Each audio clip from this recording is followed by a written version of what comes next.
Certo, galerinha, então, continuando nossa revisão, hoje então os modelos atômicos aí, que a gente vai ter uma noção aqui, alguns modelos atômicos, não são todos, tá? Existe então, além do Sommerfeld, por exemplo, existe uma sequência ainda de modelos. Antes de Dalton também existem os modelos ainda filosóficos, mas aqui eu trouxe para vocês alguns para a gente revisar, tá? Dalton, bora lá então ver o que é o modelo de Dalton, certo?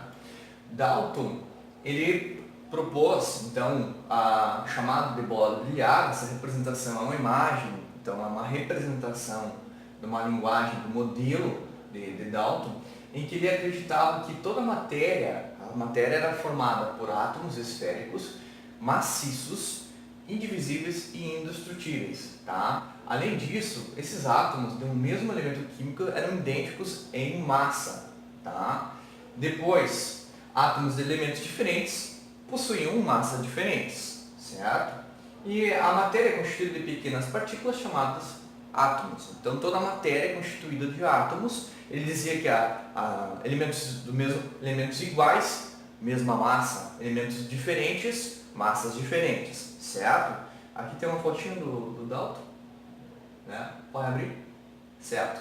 E aí nós temos uma situação. Então, o que é esse ponto de interrogação, né?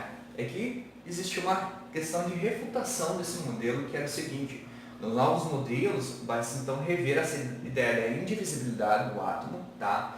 E a ideia também de elementos iguais a massas idênticas, tá? Então, com avançados modelos, vamos embora para o próximo modelo para a gente ver, a gente vai ver essas situações aí, então, numa releitura do modelo, né? Aí veio os experimentos de Thomson, que ele usufruiu da ampola de Crookes. A ampola do Crookes, o que era? Então tinha um campo que era o cátodo negativo e o ânodo que era positivo, que passava a corrente então em um gás rarefeito com baixa pressão, em que a luz, o comportamento da luz, ele observou que ela era retilínea, né? Então ela criava sombras depois de passar pelo objeto aqui, então metálico.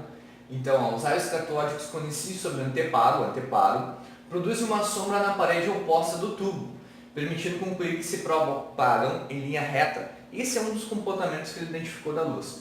Bora lá, o que ele mais fez? Ele fez outro experimento, também com o mesmo Crookes, né, o modelo aqui dos raios catódicos. A luz passava e agora nós temos uma situação diferente. O movimento do catavento, tá? Ele permitiu que ele concluísse que há massa nessa luz, porque movimentava o catavento, tá? E depois, além disso, outro experimento, ele botou campos elétricos, positivo e negativo, uma aproximação de um ímã, um lado positivo do ímã ou lado negativo do ímã. Ele observou que a luz se desviava ao encontro do campo positivo. Isso também levou ele a concluir que essa luz, né, desviava para o campo da elétrica positivo, permitindo concluir que são dotados de cargas elétricas negativas, que aí depois vai surgir então o termo elétron negativo pelo comportamento da matéria nesse experimento de Thomson. E aí vem o modelo de Thomson.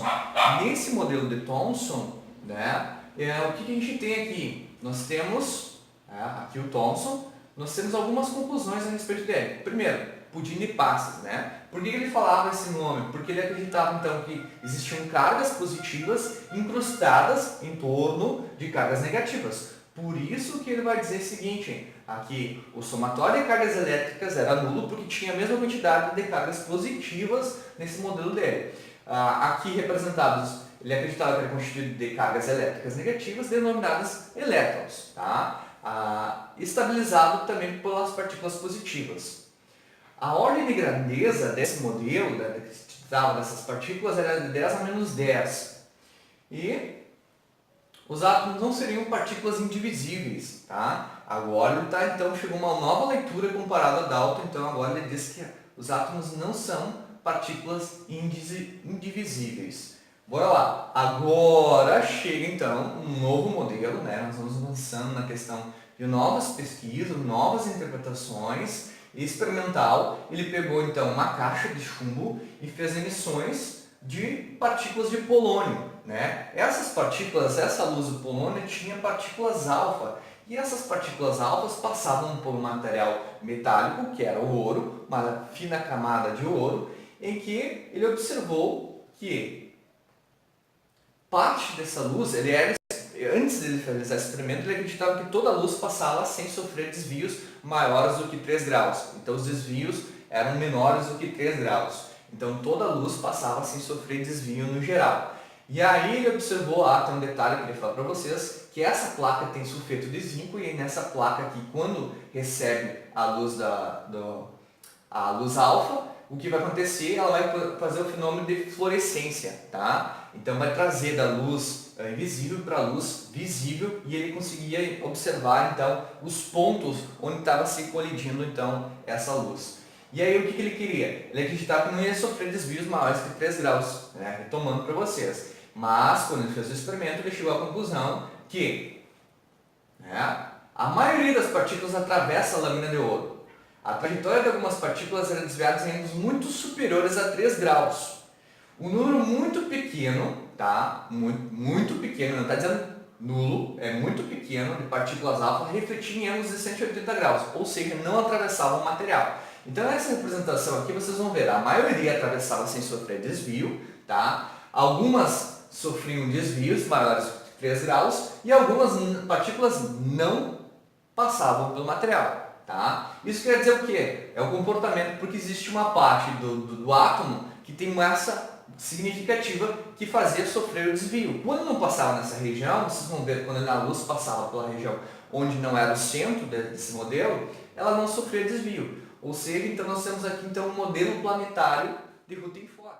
Então, galera, o centro então ele apresenta então uma pequena densidade, tá? Ele é dotado de carga positiva, onde que se encontra praticamente toda a massa do núcleo.